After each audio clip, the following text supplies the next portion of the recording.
Hi, I'm Alex Warden. Welcome to Oakmont's Career Pathways Night. I'd love to tell you about our Mechatronics pathway. First up, we're offering three courses here at Oakmont.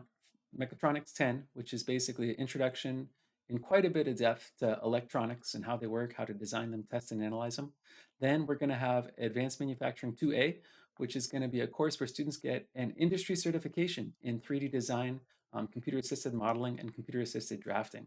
They'll also work with sheet metal production, printed circuit boards, and come away with a pretty amazing skill set there. The capstone course, the third one they take at Oakmont, involves using a lot of use of 3D printers to be able to rapid prototype and manufacture whatever it is they've designed and built, and then integrate the electronics they learned about with those projects. So that has potential to make something really cool stuff like BattleBots or almost anything you could imagine. Um, they could just use this in their hobbies or go to a makerspace and continue to do stuff throughout life. What we're hoping is that they might continue on to Sierra College and either work in the mechatronics or the advanced manufacturing pathways there to get more certifications and maybe even an associate's degree. Alternatively, they could take those hands-on skills and then continue on to a four-year engineering degree at a place like Sacramento State, at which point they would be like head and shoulders above other engineers because of the level of hands-on skills that they also have in addition to their more theoretical design skills. So there's some amazing opportunities for students that start this pathway and then continue on to do something with it in college. Quick set of terms, mechatronics is an interdisciplinary science. It combines mechanical and electrical engineering mainly. We also use some coding, computer science, and the goal is to be able to do things with robotics, with advanced manufacturing, with factory automation, but it could also be as simple as kind of designing and building products that combine both mechanical and electrical parts. So like it could be a hair dryer, could be a washing machine, could be an automatic farm like weeding robot, could be a drone, doesn't matter. Career technical education, that's education that's specifically aligned with the demands of the workforce, for which mechatronics demand is continued to expect to grow. I think things like AI will only increase that demand, not decrease it. And lastly, dual enrollment are college courses that are offered while during in high school. So these three courses we're talking about are college courses. Students should expect to have to basically keep up with that workload to some extent, although we do have a lot of systems in place to support students, and they are designed to be the more user-friendly and beginner-friendly of the courses in those kinds of pathways. So the first course, Mechatronics 10, what are kids gonna do? They will basically learn all about circuits in more depth than even I knew before I started training to teach this course. So they're gonna basically design circuits, build the circuit, figure out what they plugged in wrong, troubleshoot it, be able to analyze it, and then report back on how it's working and why it's working. They'll definitely use a bunch of tools to do this, including the breadboard you see on the left, soldering iron in the next picture, oscilloscope in the picture after that, multimeters as well. So they'll know basic electronics tools. And a lot of theory goes into this too, but it's all at a pretty accessible level where some of the college level math you might expect has been taken out. It's Algebra 1 only. So kids who've taken and passed IM1 will be able to complete this course. Although, like I mentioned, this one's got a lot of substance in it, and they're going to be pretty much experts in electronics by the time they're done. It's project-based too, so there will be tons and tons of hands-on time. We expect maybe like 1/3 of the time to be in labs and the other 2/3 to be kind of trying to understand and analyze the circuits on paper first. So that could be pretty interesting. This is probably of the three courses, the more challenging one right up front. So it's good to get that out of the way. The next one, computer-aided design, is going to involve computer-assisted modeling and drafting using Fusion 360. That's one of Autodesk's products. It's pretty amazing. I've learned how to use it over the past 2 years or so, and it's a lot of it's pretty intuitive once you get past the first couple hurdles. What students are going to end up with as a result of this course is an industry certification.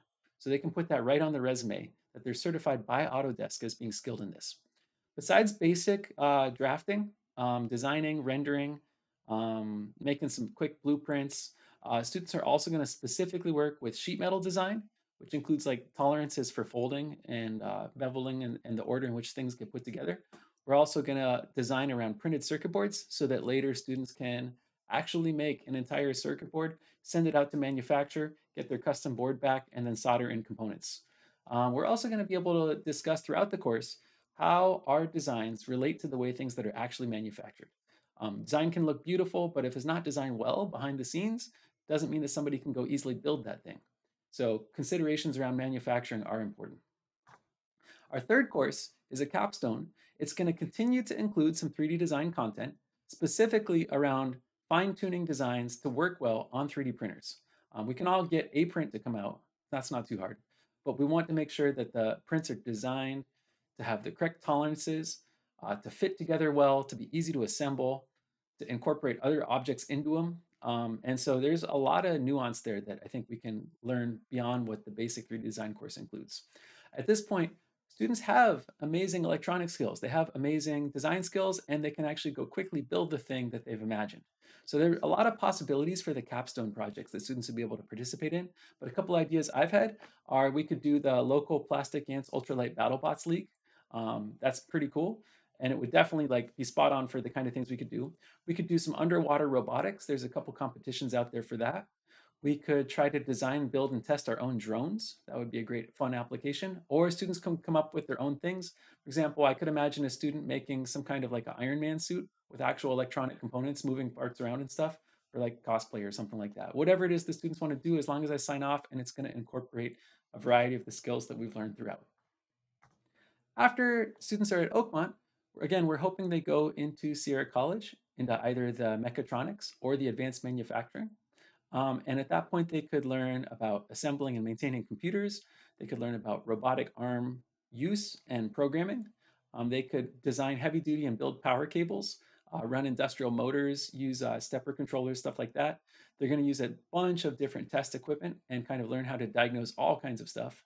They'll work with a bunch of microcontrollers and the communication protocols and stuff those use.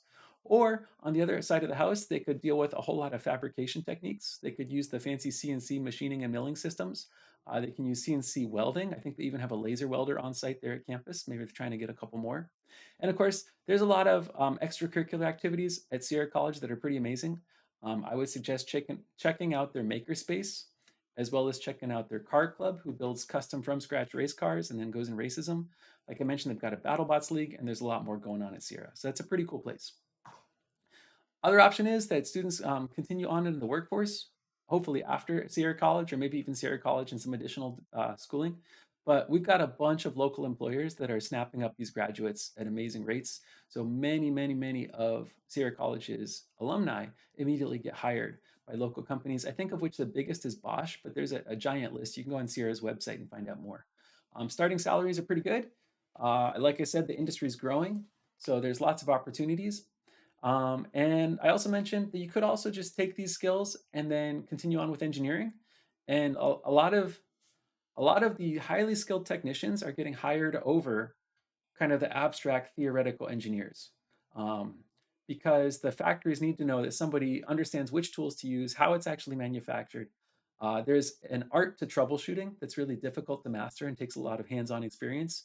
And these are things that in a four-year degree, typical engineering field, they might not quite have nearly the same handle on. So what we're hearing is that employers really want that hands-on component. And if you wanted to become an engineer, but had all these skills in your back pocket as an extra resume booster, we believe that would set you apart above the rest of the crowd and get you hired in a competitive job market. So that's another thing to think about.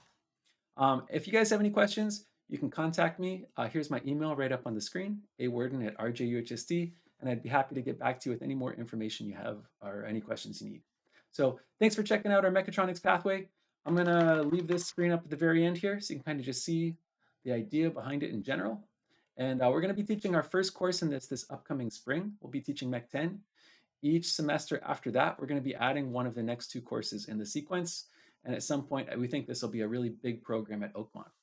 One thing that's exciting about this too is it's been grant funded and we have some amazing facility upgrades coming up.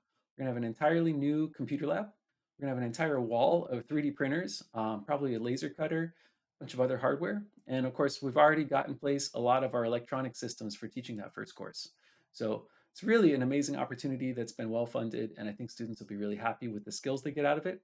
Not saying it won't be some hard work. It is a college level course, but it's doable, and I'm happy to work with our first group of students as they come through this. Thanks again for watching. Have a great night.